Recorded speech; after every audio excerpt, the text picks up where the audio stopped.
Acclamez l'Éternel.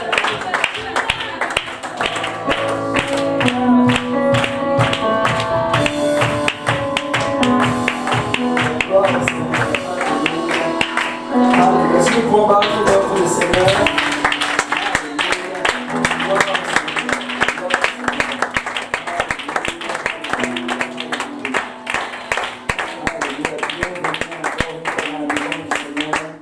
Alléluia, et vous pouvez vous asseoir. Alléluia. Alléluia. Le Seigneur est bon, amen. Amen. Alléluia. Et notre Dieu est bon en tout temps. Et nous rendons grâce au Seigneur pour cette semaine encore merveilleuse que nous avons passée dans la présence du Seigneur. Tu sais, le psalmiste dit de cette manière: la gloire de l'Éternel remplit toute la terre. Amen.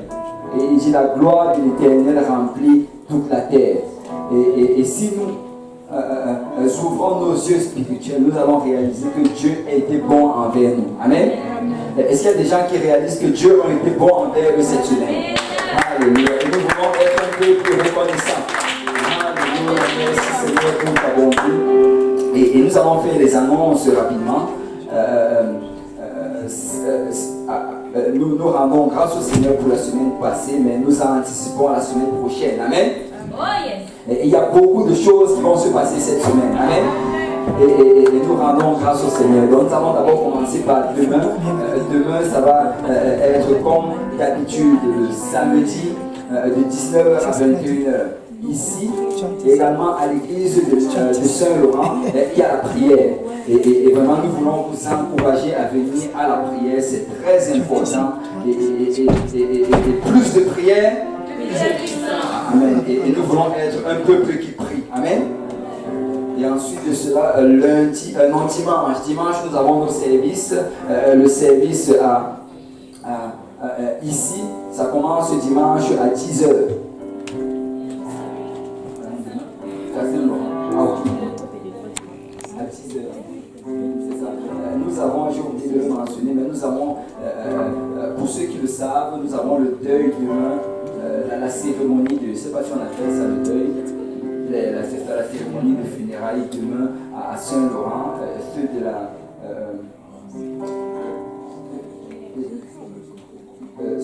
sœur Guylaine, celui de la sœur Guylaine, et nous voulons vraiment vous encourager à aller accompagner la famille dans ces moments-là. Donc c'est demain à Saint-Laurent à partir de 10h. Amen.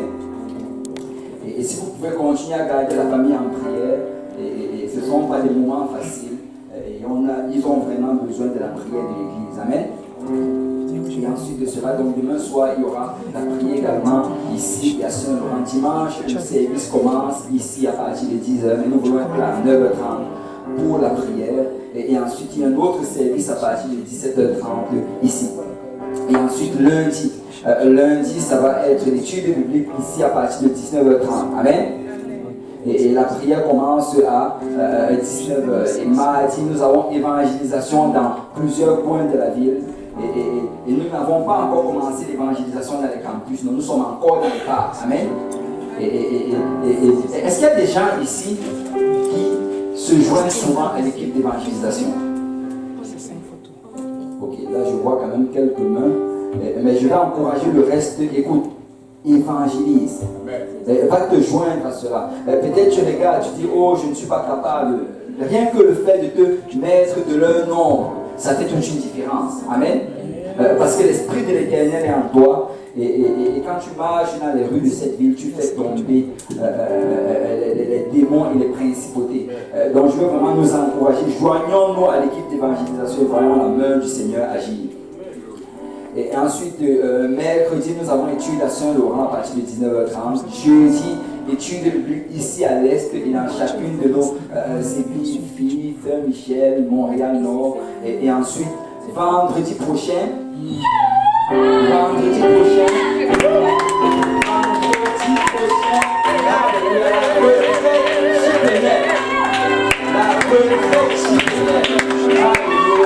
et nous rendons grâce au Seigneur. Le temps est arrivé. Amen. Le temps est arrivé. Ce temps tant attendu. Il y a des gens qui ont prié pour ce temps depuis longtemps. Mais nous voilà. Amen. Et vous savez quoi? Le prédicateur est prêt.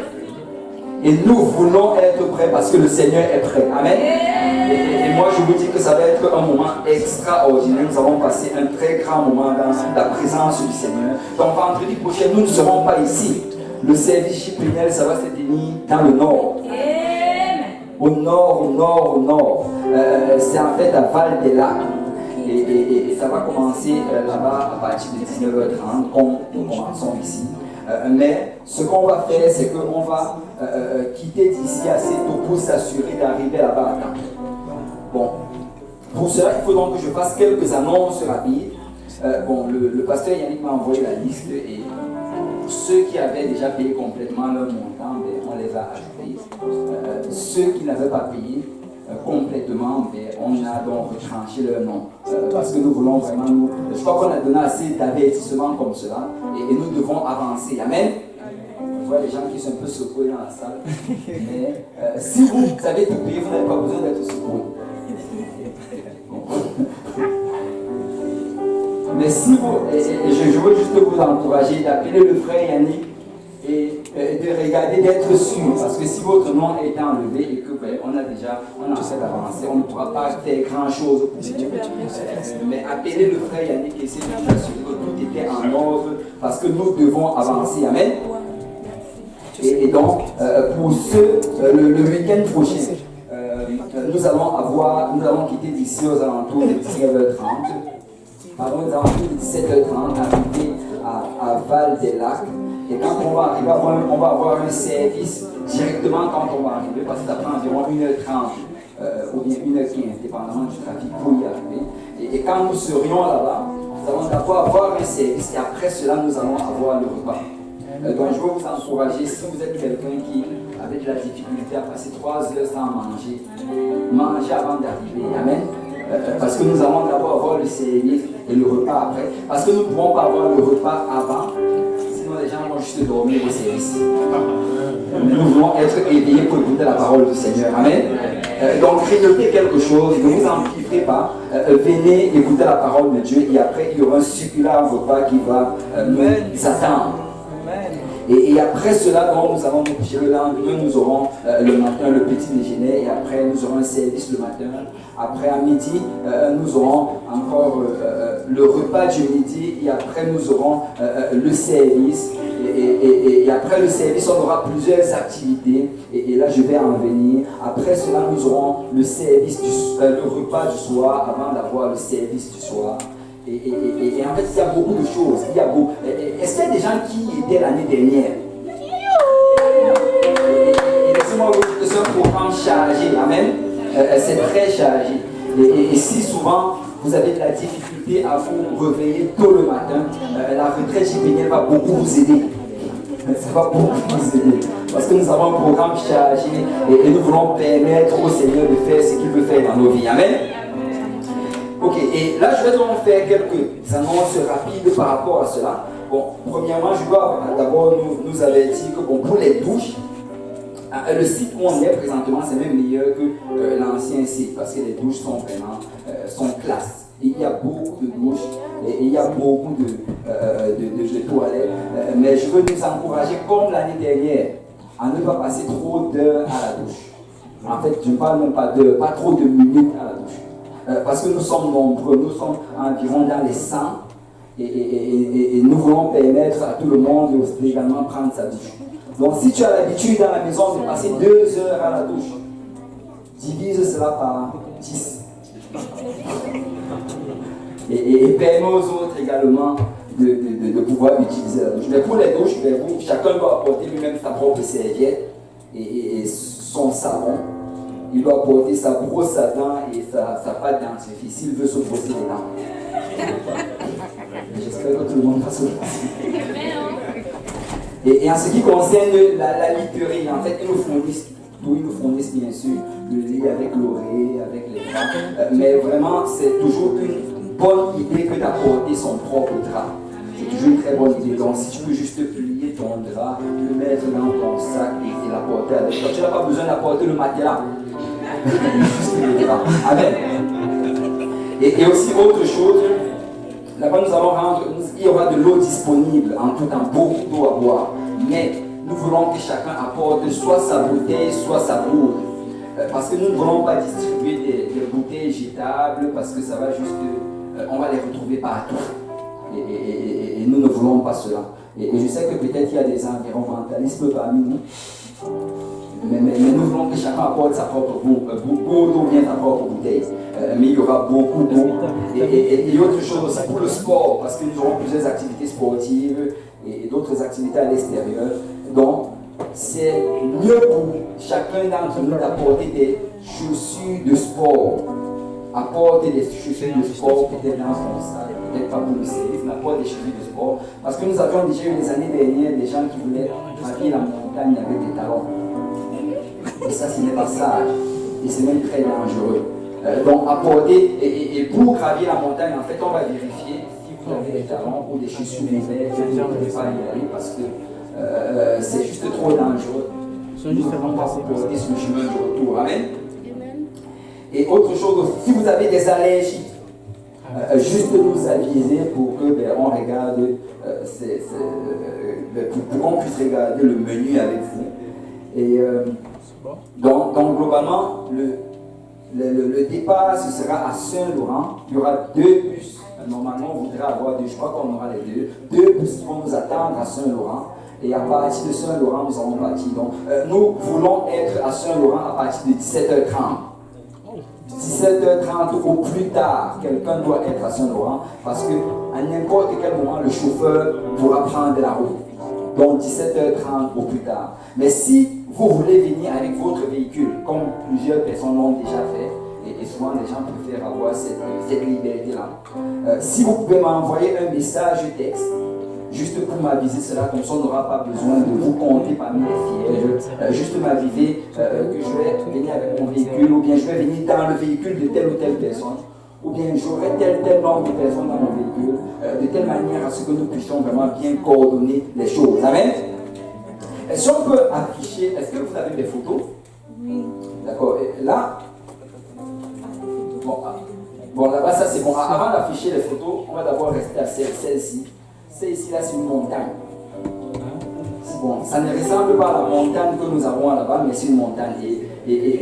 Parce que là, ce que je vais faire, c'est que je vais commencer à donner la liste de certaines activités que nous allons avoir là-bas. Et l'une des activités, c'est la montagne. Nous allons gravir la montagne. Et si vous êtes intéressé par cela, parce que globalement, nous ne pourrons pas faire toutes choses. Parce que nous y allons plus pour passer du temps dans la présence du Seigneur. Amen. Nous n'allons pas pour faire des activités. Nous n'allons pas pour nous amuser. Bien sûr, nous allons nous amuser.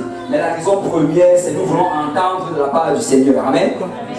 Donc, nous ne pourrons pas faire toutes les activités. Nous allons choisir certaines que nous allons faire. Donc, chacun d'entre nous, en fait, aura un choix de 2 activités qu'il pourra faire.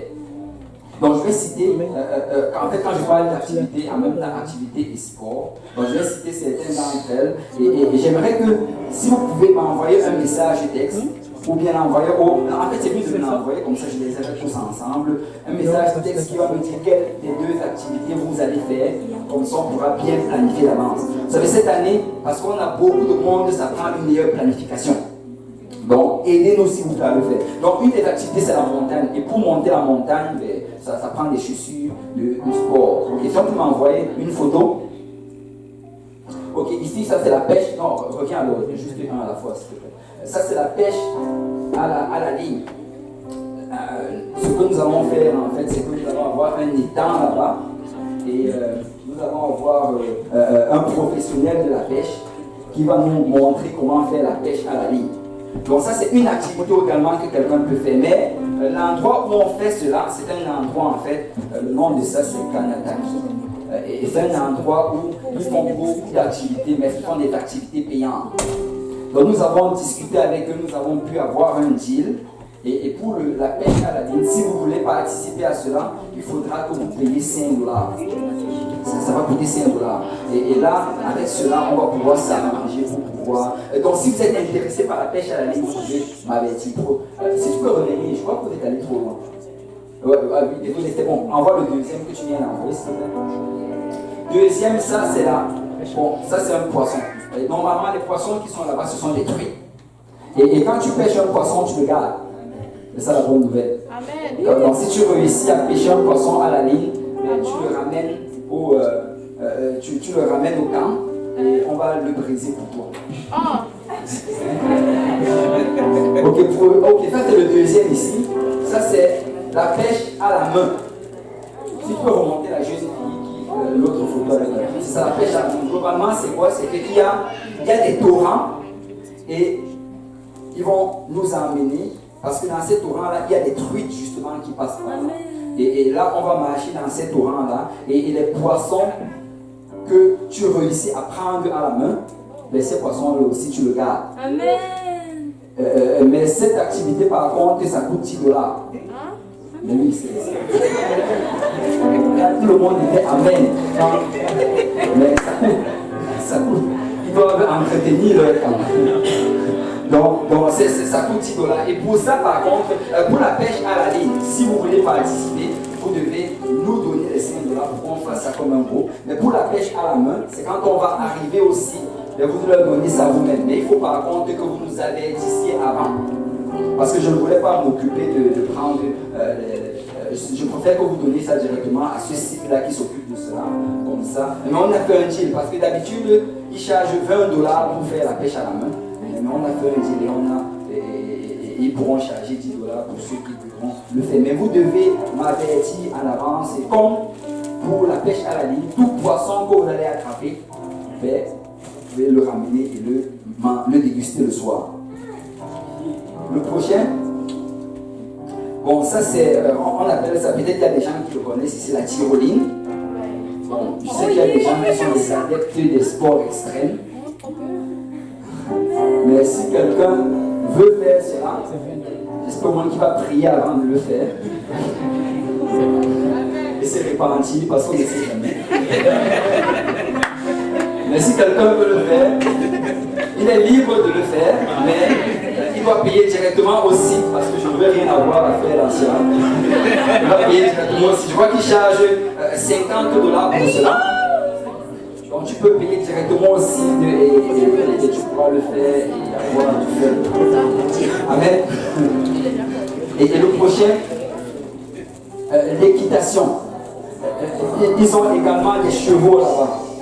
Et bon, tu vois, les gens sont excités par rapport à l'équitation. Mais comme vous le savez, ce n'est pas gratuit.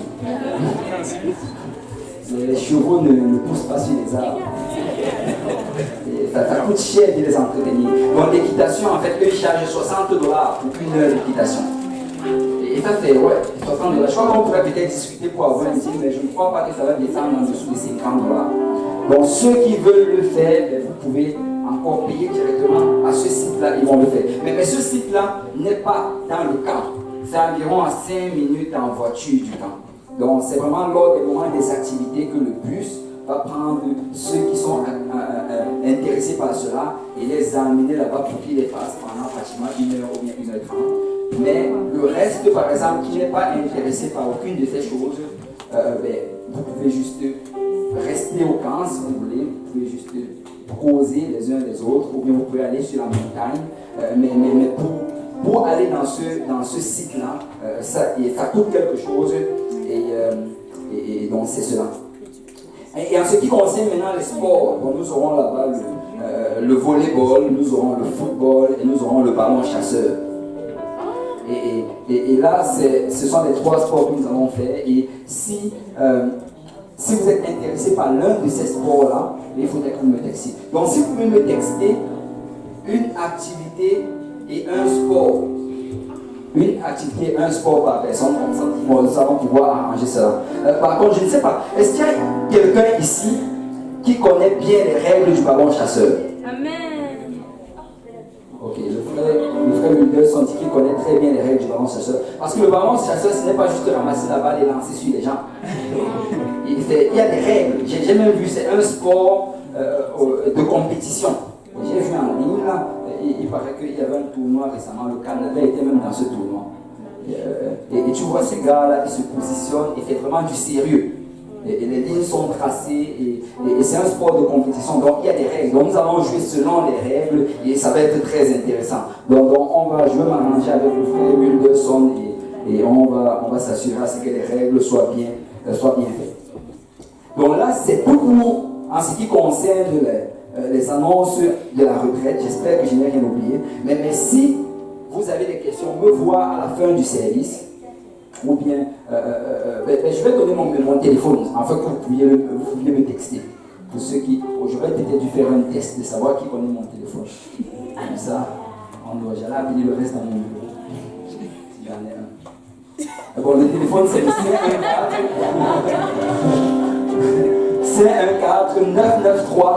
514-993-5285. 514-993-5285. Donc, je vous encourage vraiment à vous préparer. Préparons-nous pour cela. Vous savez, préparons-nous spirituellement également parce que nous allons attendre la part du Seigneur. Amen. Donc si tu peux jeûne, si tu peux prie, augmente ton temps de prière, prépare-toi, répands-toi, assure-toi ce que quand tu arrives là-bas, tu es prêt d'entendre la part du Seigneur. Parce que nous allons entendre le son. Amen. Amen. Nous allons entendre le son et le Seigneur va nous parler et nous allons rentrer de là-bas remplis, nous allons rentrer de là-bas rafraîchis, nous allons rentrer de là-bas ayant entendu l'appel du Seigneur. Donc, on peut tous se lever dans la présence du Seigneur. On va aller vers le Seigneur avec nos dîmes et nos offrandes. Et si un huissier peut s'avancer et nous allons prier.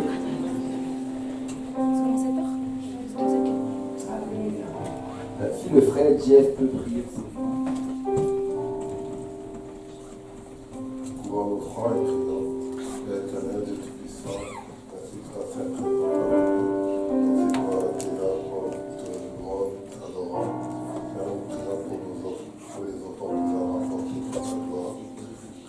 Je prie pour ceux qui vont donner, ainsi que ceux qui vont ne pas donner pour ce soir, afin que la prochaine fois qu'ils puissent donner avec joie. Je prie pour cela, pour l'avancement de ton œuvre, que ce soit ici à Montréal, au Québec, au Canada, partout dans le monde.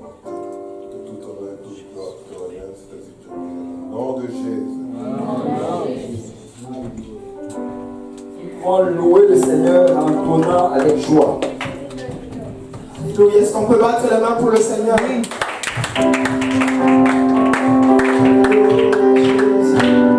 C'est bon ce soir, éternel. Alléluia, Jésus.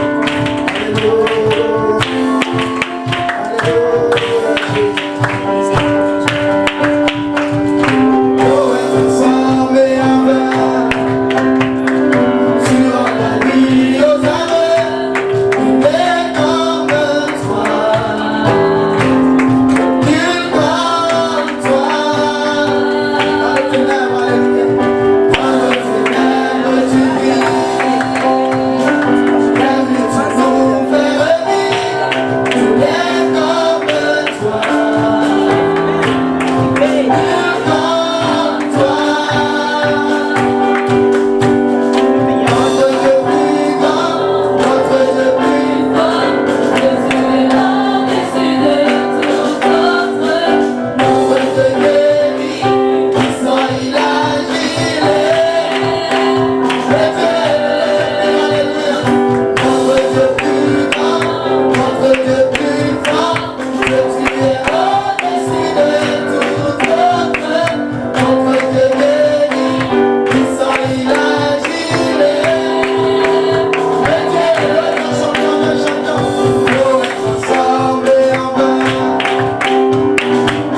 Alléluia. Béni soit le nom du Seigneur.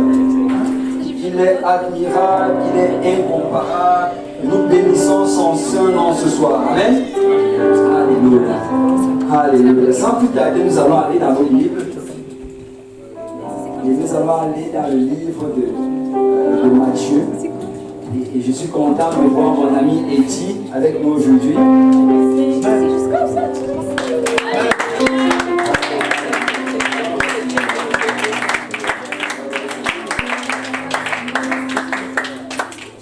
Il était déjà venu une fois, mais à la fin du service, nous sommes contents de le revoir encore ce soir. Et nous allons aller dans nos livres directement dans le livre de Matthieu. Matthieu chapitre 20. Matthieu chapitre 20. Alléluia. Matthieu chapitre 20. Alléluia. Je n'ai plus beaucoup de temps ce soir parce que les annonces étaient longues, mais je crois que le Seigneur va parler à quelqu'un. Amen. Amen.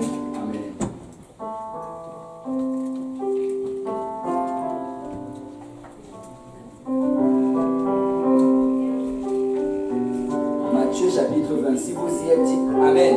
Amen. Si vous n'y êtes pas, dites j'arrive.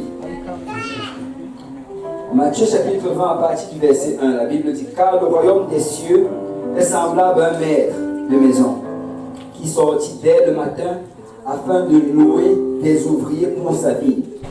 Il convint avec eux d'un denier par jour et il les envoya à sa vigne. Il sortit vers la 3e heure et il en vit d'autres qui étaient sur la place sans rien faire. Il leur dit: allez aussi à ma vigne et je vous donnerai ce qui sera raisonnable. Et ils y allèrent.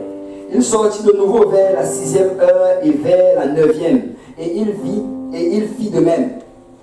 Étant sorti vers la 11e heure, il en trouva d'autres qui étaient sur la place. Et il leur dit: pourquoi vous tenez-vous ici toute la journée sans rien faire? Il lui répondit: c'est que personne ne nous a loués. Allez aussi à ma vigne, leur dit-il.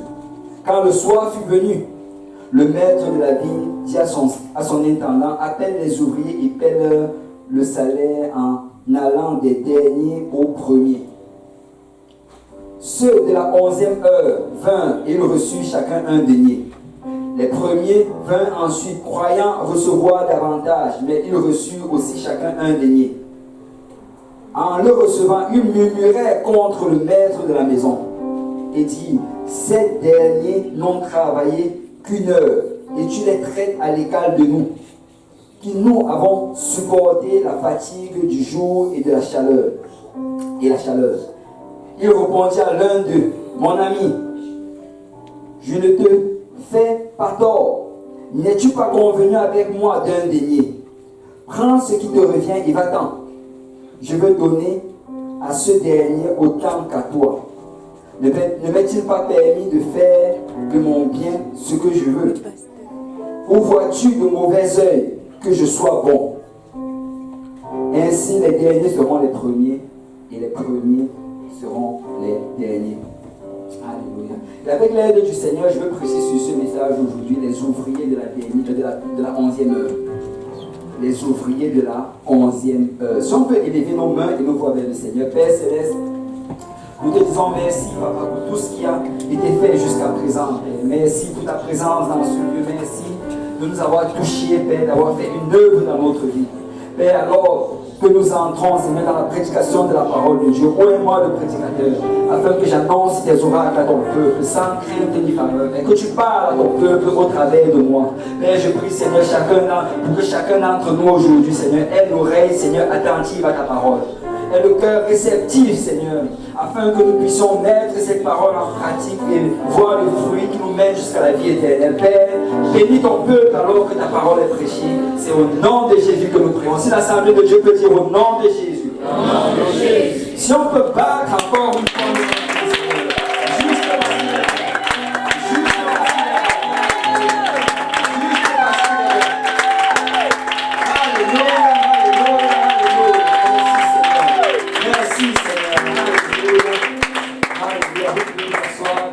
Du Seigneur.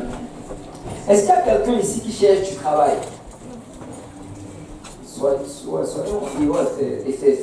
c'est noble. Ce n'est pas un péché que de chercher du travail. Amen. On n'a pas besoin d'avoir honte de cela. Et vous savez, quand tu regardes l'origine du travail se trouve dans les premiers versets de la Bible. Après avoir créé l'homme, et après l'avoir béni, la première chose que Dieu a faite à l'homme, c'est qu'il lui a donné du travail. Amen.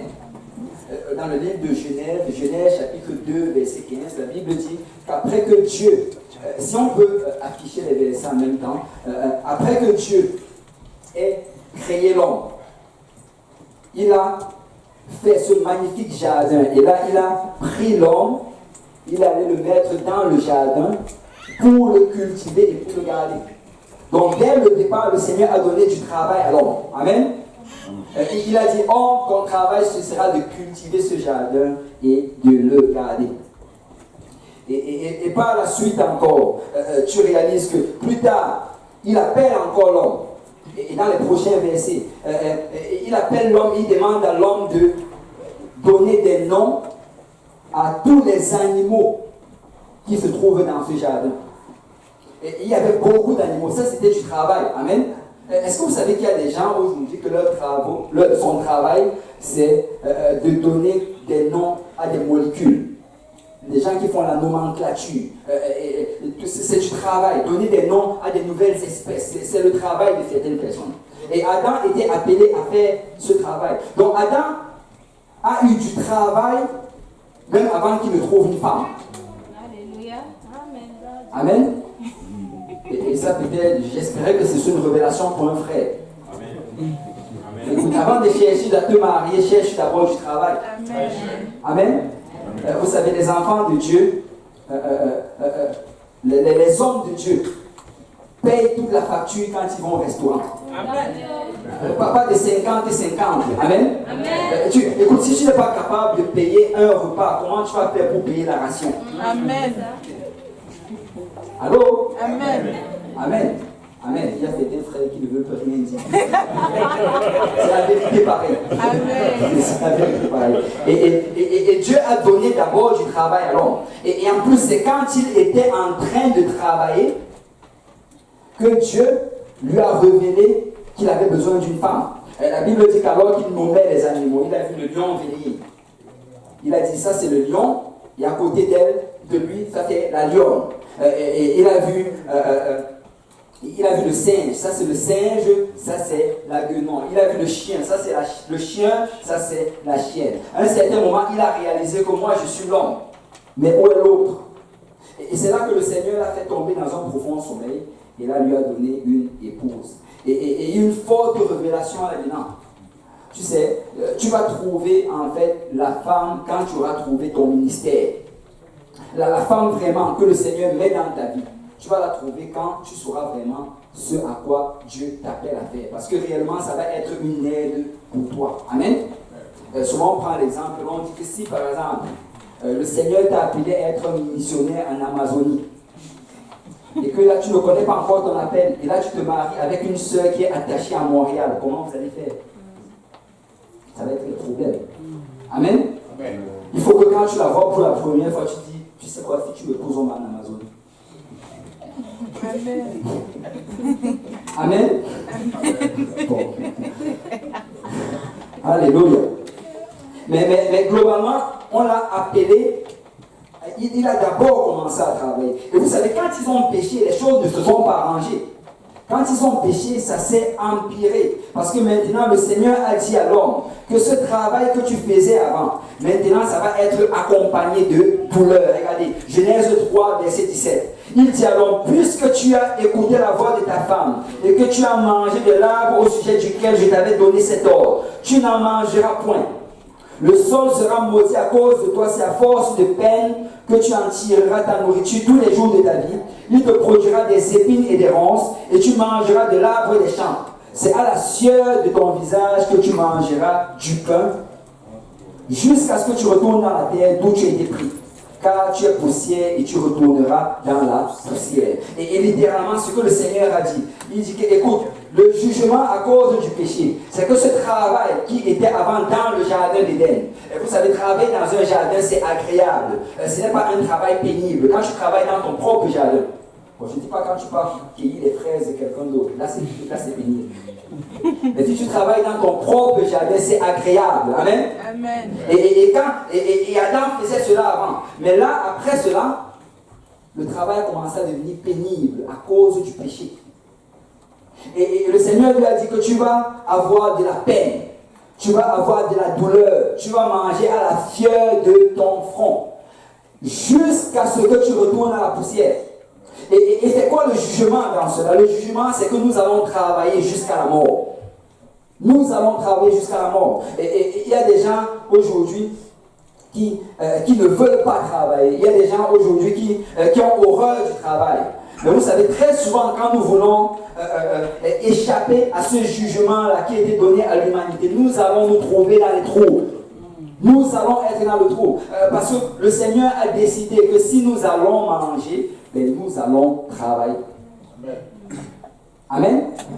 Et ça va aussi bien. Vous savez, le jugement, c'était aussi bien sur l'homme que sur la femme. Parce que globalement, même la femme aujourd'hui a amené à travailler.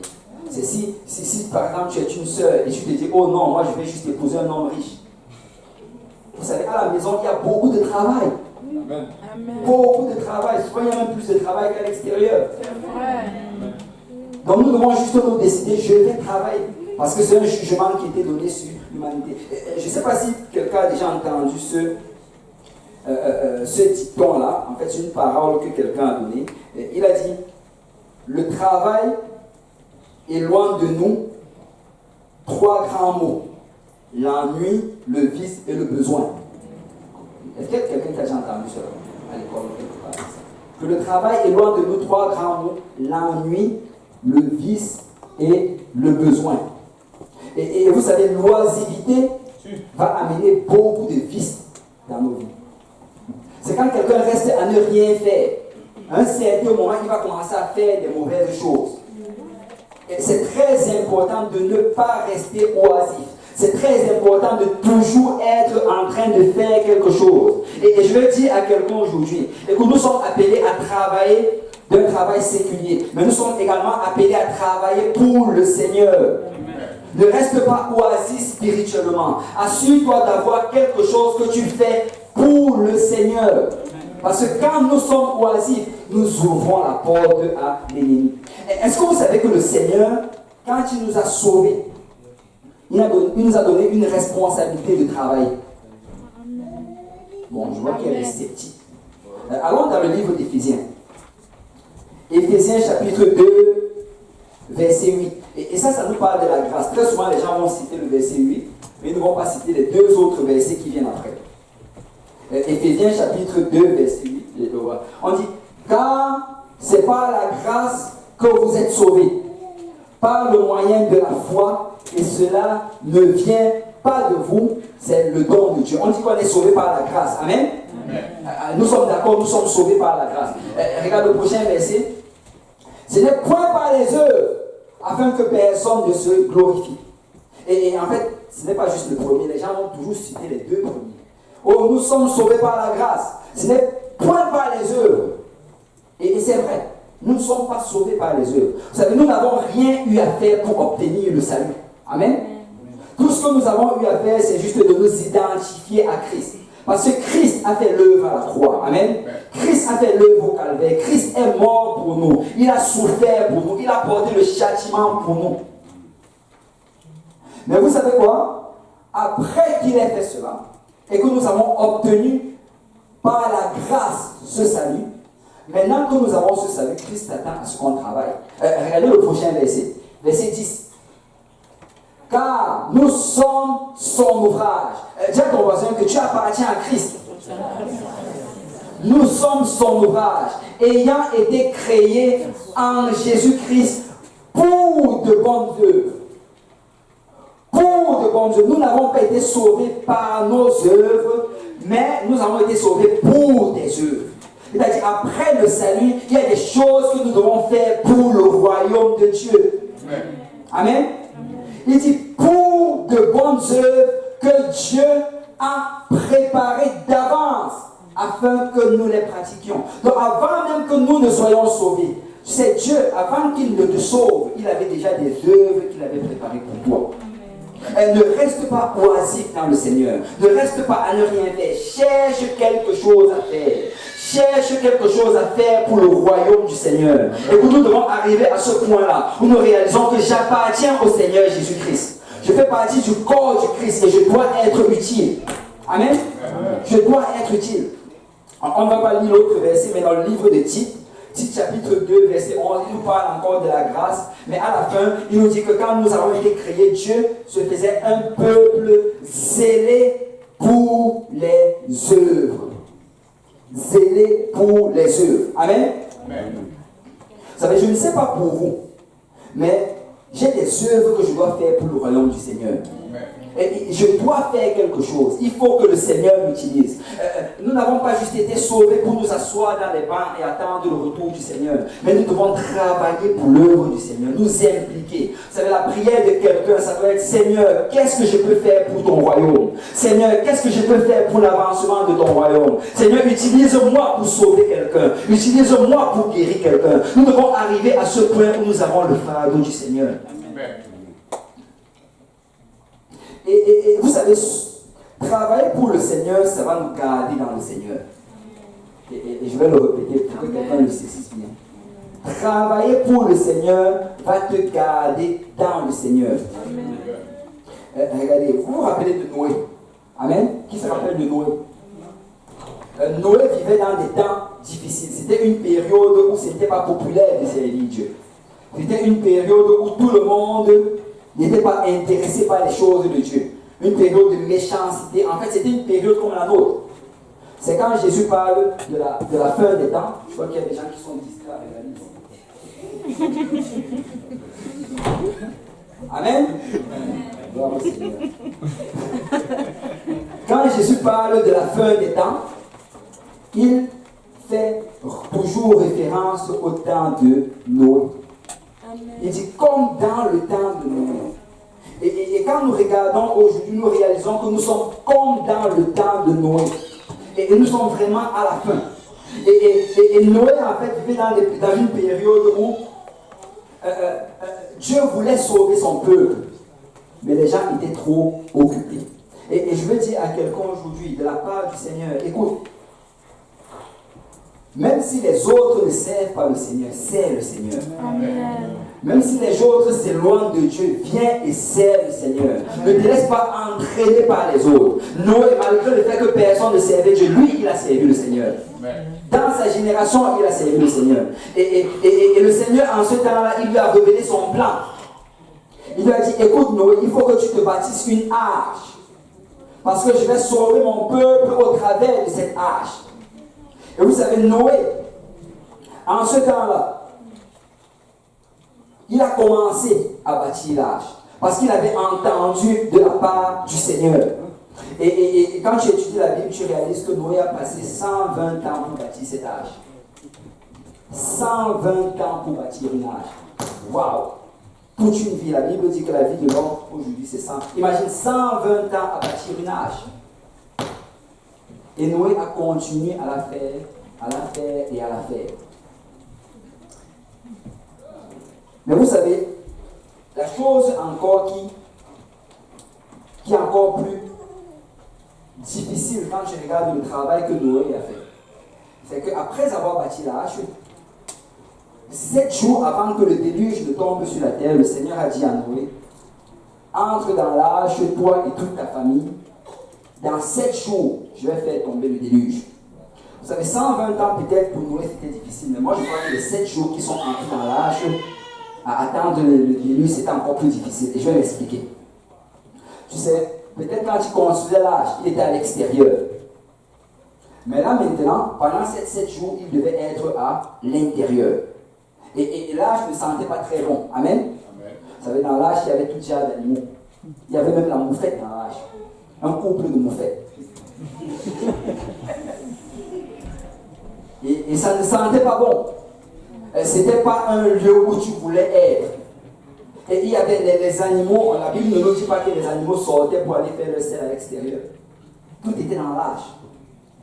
L'âge, en fait, c'était un endroit difficile à vivre à l'intérieur. Et là, le Seigneur dit à Noé, entre dans l'âge et attends dans 7 jours. Vous savez, quand Noé était à l'extérieur, j'imagine que les gens se moquaient de lui. Que qu'est-ce que tu as à faire chaque jour à bâtir cet âge? Et vous savez, si on veut faire le parallèle, c'est encore la même chose aujourd'hui. Les gens vont te regarder, qu'est-ce que tu as à faire chaque jour à aller à l'église?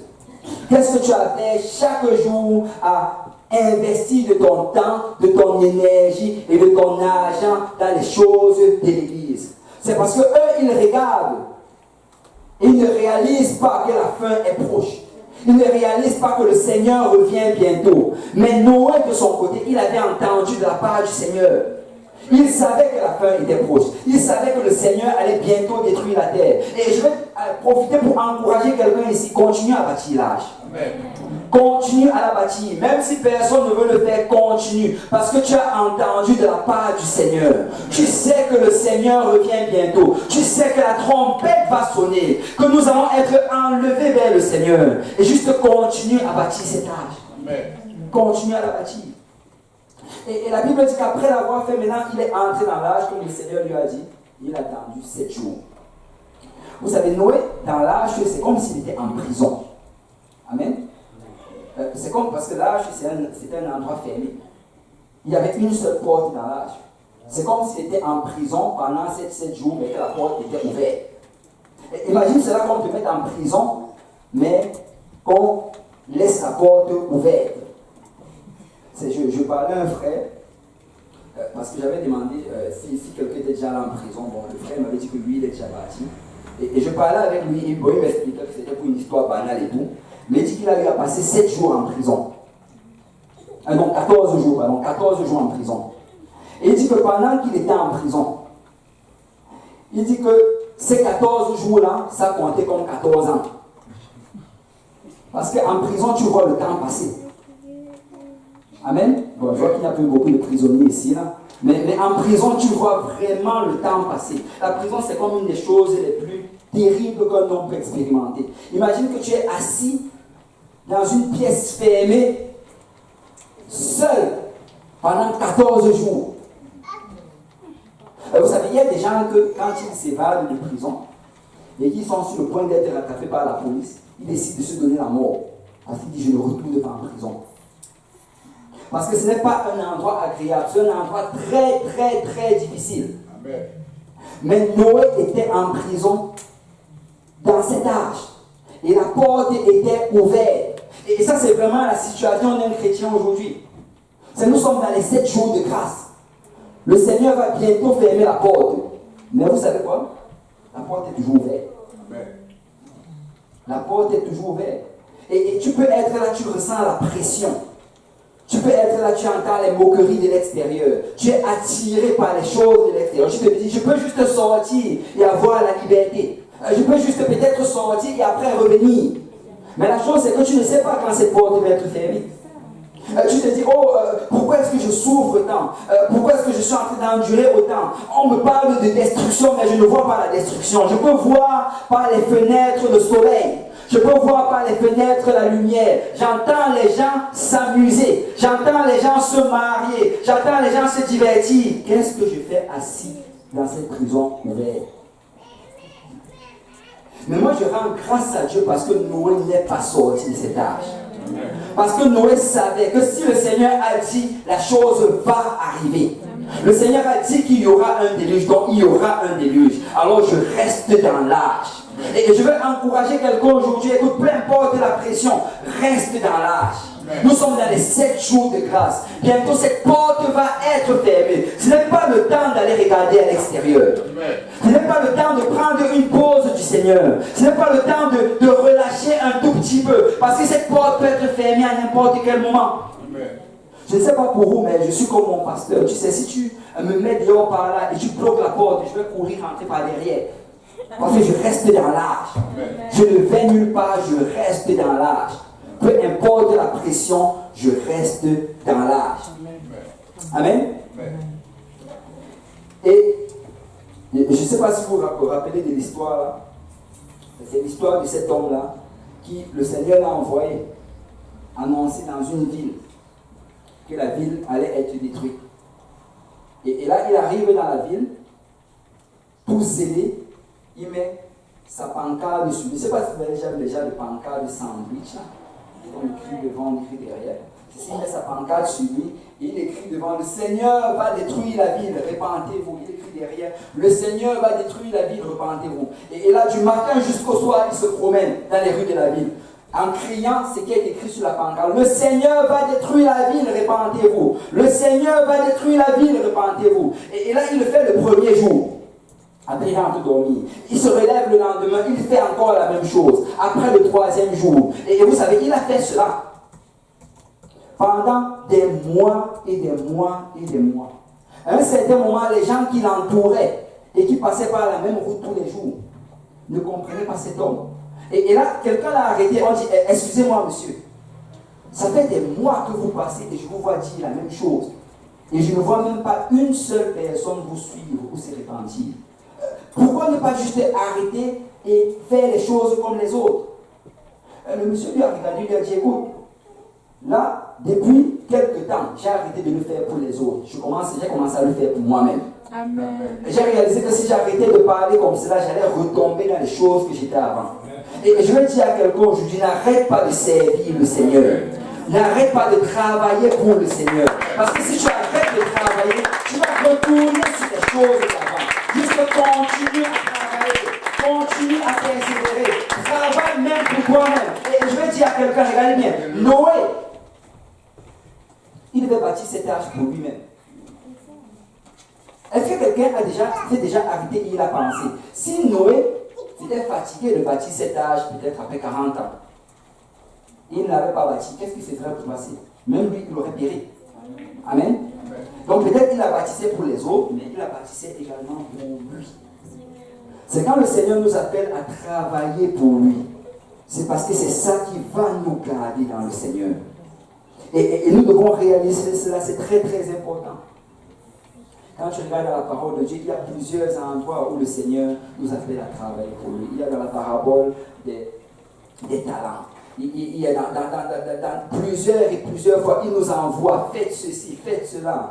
Parce que travailler pour le Seigneur va nous garder dans le Seigneur. Amen. On va aller dans le passage qu'on a lu en introduction, dans le livre de Matthieu chapitre 20.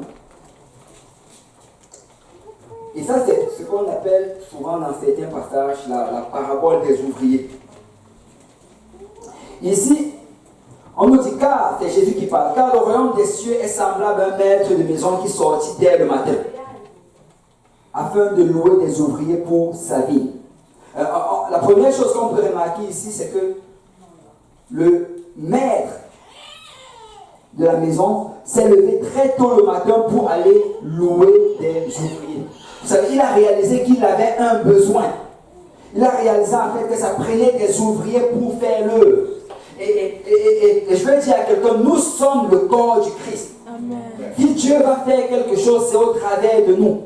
Il est dehors présentement. Le Seigneur est dehors. Il est en train de chercher des ouvriers pour travailler dans sa ville. C'est si quelqu'un veut parler à quelqu'un, il va utiliser nos bouches pour parler à cette personne. Si Dieu veut aller à un endroit, il va utiliser nos pieds pour aller dans cet endroit. Si Dieu veut enseigner sa parole à quelqu'un, il va nous utiliser pour enseigner. Arrêtons de penser que les choses vont juste arriver d'une manière miraculeuse.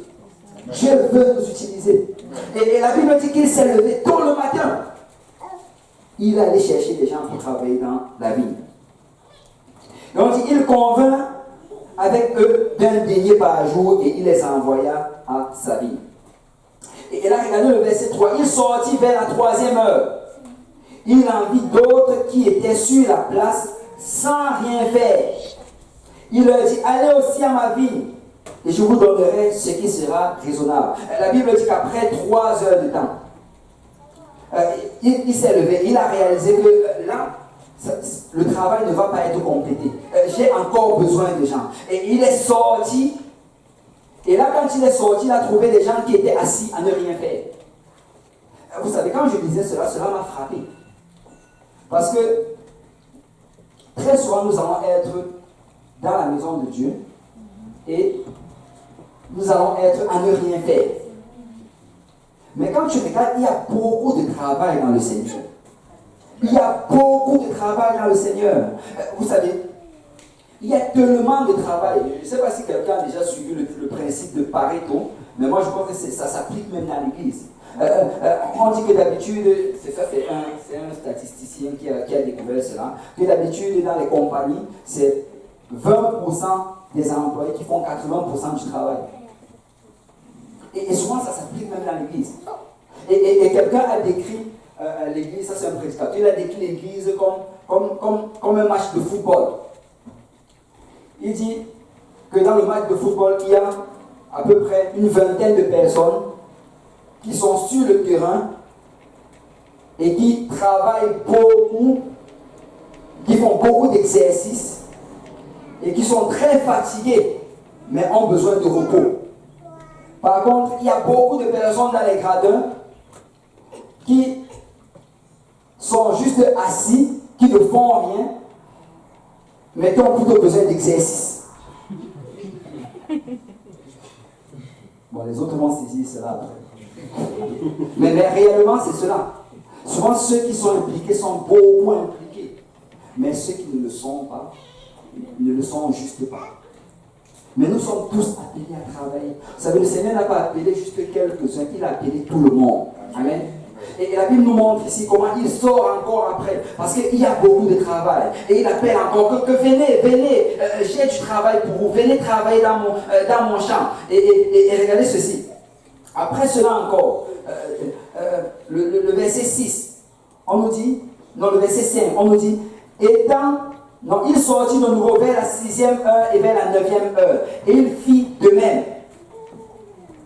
Il a encore fait de même.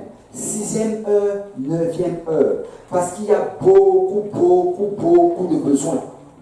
Beaucoup de besoins.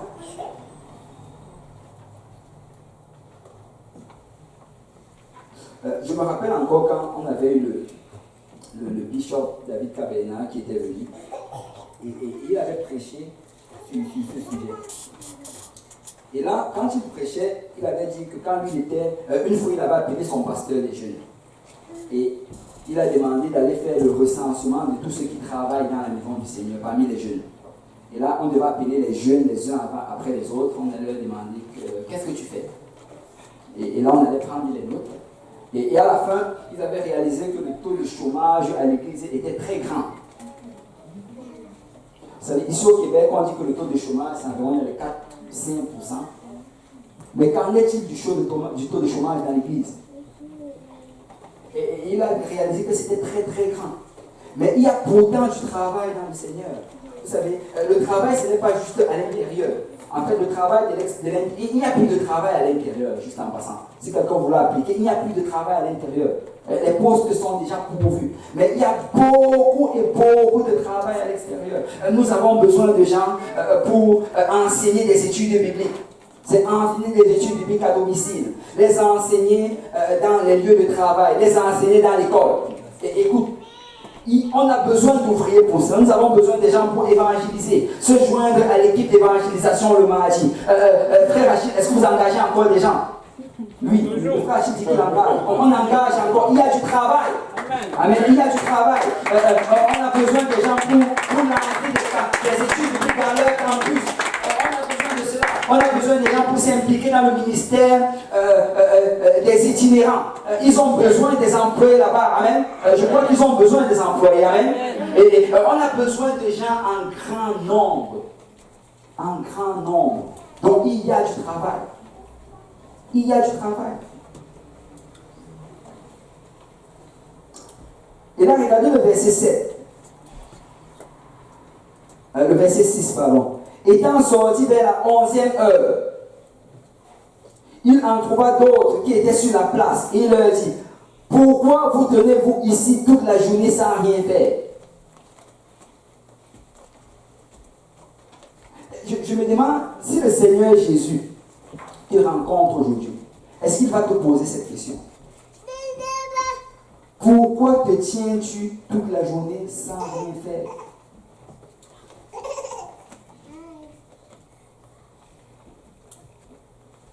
Et là, regardez la réponse qu'il donne. Il nous répondit, c'est que personne ne nous a loués.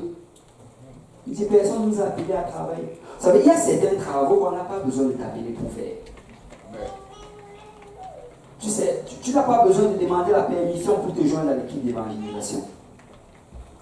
Tu n'as pas besoin de demander une permission pour demander à ton collègue de travail de lui enseigner une étude biblique. Tu n'as pas besoin de permission pour voir quelqu'un qui est venu à l'église peut-être pour la première fois et faire son suivi pendant la semaine. Appeler pour t'assurer qu'il va venir à l'église la prochaine fois. Appeler pour t'assurer qu'il va venir à une étude biblique. Il y a des travaux que tu n'as pas besoin de permission. Et si tu en avais besoin, en tant que pasteur des jeunes, je me tiens aujourd'hui. Nous t'appelons de travailler pour le Seigneur. Amen. Officiellement. Parce qu'il y a du travail. Amen. Il y a du travail. Et là, le Seigneur leur dit, allez aussi dans ma vie. Leur dit-il. Allez aussi dans ma vie. Le Seigneur dit, qu'est-ce que vous êtes là à ne rien faire? Allez aussi dans ma vie. Et là, ils sont partis. Et vous savez, quand l'horloge juive, quand on parle de première heure ici, c'était 6 heures. Donc, il a appelé les gens à 6 heures le matin. 3 heures après, à 9 heures, il a appelé d'autres personnes. À midi encore, il a appelé d'autres personnes. Et à 15 heures, il a appelé. Et juste avant la fin de la journée, vers 17 heures, parce que ça allait finir normalement avant midi, avant 18 heures, là il a appelé encore un groupe de personnes. Et ça c'est vraiment les ouvriers de la 11e heure. Et vous savez, plusieurs prédicateurs ont prêché dessus, et moi je le crois fermement que nous sommes les ouvriers de la 11e heure. Nous sommes ceux-là qui sont appelés alors qu'il manque peu de temps. Nous sommes ceux-là qui sont appelés parce que le Seigneur réalise qu'il y a un grand travail à faire, mais très peu de temps pour l'accomplir. Et vous savez, très souvent, on garde les meilleurs pour la fin. Amen. C'est si tu connais un peu le sport professionnel. D'habitude, il reste quelques minutes, on fait entrer l'équipe type. On fait rentrer les meilleurs des meilleurs. Donc je vais t'annoncer aujourd'hui, si tu te trouves aujourd'hui en train de servir le Seigneur, c'est parce que tu es parmi les meilleurs et tu es capable de servir le Seigneur. Dieu a mis des habilités en toi. Dieu a mis des talents en toi. Et si tu commences à les exercer, tu vas voir la gloire du Seigneur. Amen. Et là on dit qu'ils sont allés travailler. Et regardez ce qui se produit au verset 8. Quand le soir fut venu, le maître de la ville dit à son intendant, appelle les ouvriers et paie leur salaire, en allant des derniers aux premiers. Et juste une parenthèse, c'est travailler pour le Seigneur, ce n'est pas un travail sans paye. Le Seigneur a une grande paye pour son peuple. Vous savez, ce n'est pas un travail que tu es en train de faire juste en te disant, ok, Dieu va te récompenser. Dieu va te récompenser. Il y a de grandes récompenses pour ceux-là qui travaillent. Quelqu'un a dit ceci, occupe-toi des affaires de Dieu, Dieu va s'occuper de tes affaires. Occupe-toi de bâtir le royaume de Dieu, Dieu va bâtir ton royaume. Arrête de juste garder les yeux sur toi, travaille pour le Seigneur. Et là on dit, paie-leur le salaire en allant des derniers aux premiers. Et là maintenant les gens sont venus pour recevoir le salaire. On dit ceux de la 11e heure. J'ai ton voisin, nous. Vinrent et reçurent chacun un denier. Les premiers vinrent ensuite, croyant recevoir davantage, mais ils reçurent aussi chacun un denier. On dit qu'ils sont venus par la suite et voulaient recevoir davantage, mais ils ont reçu un denier. En fait, littéralement, le Seigneur a donné le même salaire à ceux qui étaient là au commencement, jusqu'à ceux qui étaient là juste quelques minutes avant la fin. Et là, regardez, à partir du verset 11, en recevant, ils murmuraient contre le maître de la maison et dirent, ces derniers n'ont travaillé qu'une heure, et tu les traites à l'égal de nous qui avons supporté la fatigue du jour et la chaleur. Il répondit à l'un d'eux, mon ami, je ne te fais pas tort. N'es-tu pas convenu avec moi d'un denier? Parce qu'au départ, ils avaient convenu d'un denier. Prends ce qui te revient et va-t'en. Je vais donner à ce dernier autant qu'à toi. Ne m'est-il pas permis de faire de mon bien ce que je veux? Ou vois-tu d'un mauvais œil que je sois bon? Ainsi, les derniers seront les premiers, et les premiers seront les derniers. Vous savez, quand on lit cette histoire-ci, et qu'on ne se fie pas à ce qui s'est produit avant, souvent nous allons avoir une mauvaise interprétation de cela. Vous savez, dans le passage d'avant, dans Matthieu chapitre 19, la Bible dit qu'il y avait cet homme riche qui était venu vers le Seigneur. Et là, le Seigneur lui a donné une invitation. Il lui a dit, suis-moi. Cette même invitation qu'avaient reçue les apôtres du Seigneur. Mais l'homme, il n'était pas prêt à laisser ses richesses. Il n'était pas prêt à laisser son royaume. Et là, par la suite, le Seigneur fait retourner et il a dit qu'il est difficile pour un homme riche d'entrer dans le royaume. Et par la suite, quand Pierre a vu cela, Pierre a commencé à parler au Seigneur. Regardez le verset 25, Matthieu 19, 25. Les disciples ayant entendu cela furent très étonnés et dirent, qui peut donc être sauvé? Jésus les regarda et leur dit, aux hommes ce n'est impossible, mais à Dieu tout est possible. Mais regardez ce que Pierre maintenant dit. Pierre prenant alors la parole lui dit, voici, nous avons tout quitté et nous t'avons suivi. Qu'en sera-t-il de nous? Jésus leur répondit, je vous le dis en vérité, quand le Fils de l'homme, au renouvellement de toutes choses, sera assis sur le trône de sa gloire, vous qui m'avez suivi, vous serez de même assis sur 12 trônes. Et vous jugerez 12 tribus d'Israël, et quiconque aura quitté à cause de mon nom ses frères, ou ses soeurs, ou son père, ou sa mère, ou sa femme, ou ses enfants, ou ses terres, ou ses maisons, recevra au centuple et héritera la vie éternelle. Donc le Seigneur lui a dit, écoute Pierre, voilà ce que vous allez recevoir. Mais à la fin, regardez le verset 30. Plusieurs des premiers seront les derniers et plusieurs des derniers seront les premiers. Et ça, c'est exactement la même chose qu'il a dit à la fin de cette parabole. Et c'est quoi l'enseignement derrière cela? C'est quand Pierre posait cette question, il le posait parce qu'il trouvait qu'ils allaient mériter quelque chose. Il disait, oh, nous avons abandonné beaucoup de choses, donc nous allons recevoir plusieurs choses. Nous méritons de le recevoir. Mais là, quand le Seigneur raconte cette parabole, il parle de ces ouvriers de la dernière heure. Il parle de ces personnes-là. Si tu lis bien le passage, quand le Seigneur Jésus est venu les rencontrer, ils ont dit, le Seigneur leur a demandé, pourquoi est-ce que vous ne faites rien? Ils ont dit, personne même ne voulait de nous. Personne ne nous a engagés. Et peut-être tu te ressens ici, aujourd'hui, comme cela, que peut-être je ne suis pas bon à quelque chose. Et là, quand le Seigneur les a appelés à venir travailler pour lui, quand ils sont arrivés, il n'a même pas établi de contrat avec eux. C'est pour ceux de la première heure, il leur avait promis un denier.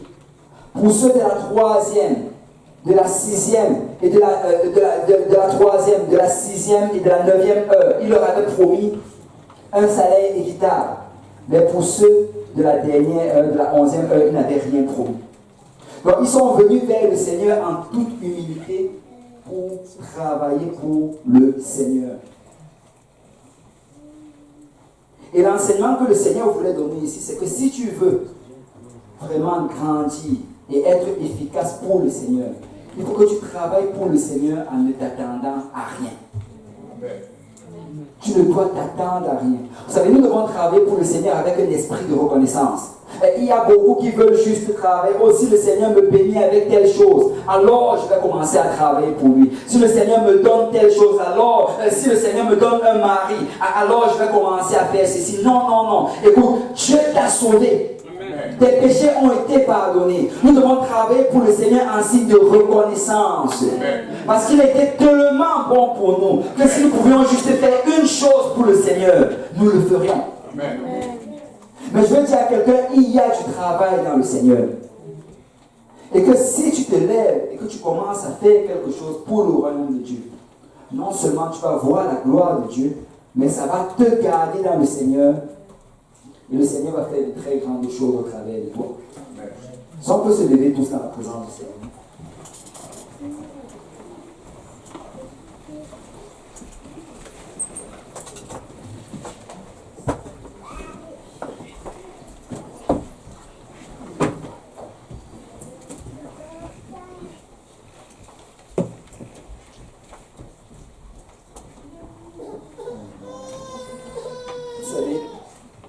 Travailler pour le Seigneur en sachant que c'est un honneur que de travailler pour lui. C'est un privilège que d'être au service du Seigneur. Et Peut-être nous sommes les ouvriers de la 11e heure. Et ces temps-ci, ce sont des temps sombres. Vous savez, quand eux ils sont arrivés, ces ouvriers-là, ça commençait à devenir sombre. Les autres allaient commencer dans la journée. Mais eux, ils sont arrivés, ça devenait déjà sombre. Et présentement, nous sommes dans des temps très sombres. Quand ils sont arrivés, il n'y avait plus beaucoup de temps. Le Seigneur allait revenir le maître allait revenir dans très peu de temps. Et le Seigneur revient aussi dans très peu de temps. Mais vous savez, la chose qui leur a permis de faire le travail, c'est parce qu'ils ont dépensé toute l'énergie qu'ils avaient. Parce qu'ils réalisaient qu'il restait juste un peu de temps. Et moi, je crois qu'ils ont fait un gros travail. Parce qu'avec le peu de temps qu'ils avaient, ils ont juste déversé de toute leur énergie, déversé de tous leurs efforts. Et je veux juste encourager quelqu'un aujourd'hui. Tu sais, donne pour le Seigneur. Commence à t'impliquer dans quelque chose. Si tu t'approches vers le Seigneur et tu lui demandes honnêtement, Seigneur, qu'est-ce que je peux faire pour toi? Qu'est-ce que je peux faire pour ton royaume? Le Seigneur va te le redire. Parce qu'il y a beaucoup de travail dans le Seigneur. Et ce travail, non seulement c'est pour les âmes qui sont à l'extérieur. Parce que si aujourd'hui tu es dans la maison de Dieu, c'est parce que quelqu'un a travaillé pour le Seigneur pour que tu y sois. Mais en même temps, c'est également pour toi. Parce que quand tu travailles pour le Seigneur, tu grandis dans le Seigneur. Amen. Alors aujourd'hui, l'appel à l'autel sera simple. Je ne sais pas où sont partis les musiciens. S'il y a un pianiste. L'appel à l'autel aujourd'hui sera simple. C'est... Nous avons entendu de la part du Seigneur. Il a défié plusieurs personnes aujourd'hui. Il a encouragé plusieurs personnes à commencer à faire quelque chose. Peut-être c'était dans tes pensées. Peut-être tu as lutté avec ça pendant longtemps. Et tu t'es demandé, est-ce que je fais ou est-ce que je ne fais pas? Tu sais, comme ces ouvriers, que depuis le matin qu'ils étaient dehors, personne ne les a pris. Parce que peut-être le monde ne voyait pas leurs habiletés. Le monde ne voyait pas leurs talents. Dieu t'appelle aujourd'hui parce qu'il voit ton talent. Il voit ce qu'il a mis en toi. Et je veux dire à quelqu'un aujourd'hui, tu es rempli de potentiel. Il y a beaucoup de potentiel en toi. Mais ça prend vraiment que tu commences à la mettre en action. Transforme cette énergie potentielle en énergie utile. Prends des engagements dans le Seigneur. Commence à faire quelque chose. Et il y a beaucoup de choses à faire. Juste commence à faire quelque chose. Et laisse-moi te dire qu'alors que tu vas commencer à faire, tu vas voir la main de Dieu. Et tu vas découvrir tout ce que le Seigneur a mis comme habilité en toi pour faire avancer son royaume. Alors si vous êtes ici aujourd'hui et que vous désirez faire quelque chose pour le royaume du Seigneur, vous pouvez vous avancer. Alléluia. Alléluia. Et tu peux t'avancer et tu parles au Seigneur. Seigneur, me voici.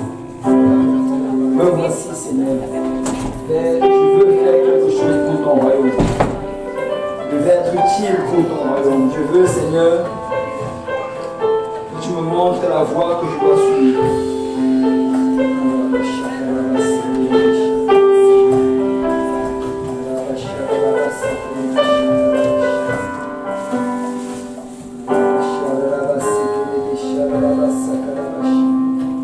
Seigneur, me voici. Alléluia. Nous sommes les ouvriers de la 11e heure. Nous sommes ceux-là qui ont été appelés pour un temps comme celui-ci. Nous sommes ceux-là qui avons reçu l'habilité, la capacité, le pouvoir, l'onction.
Gracias.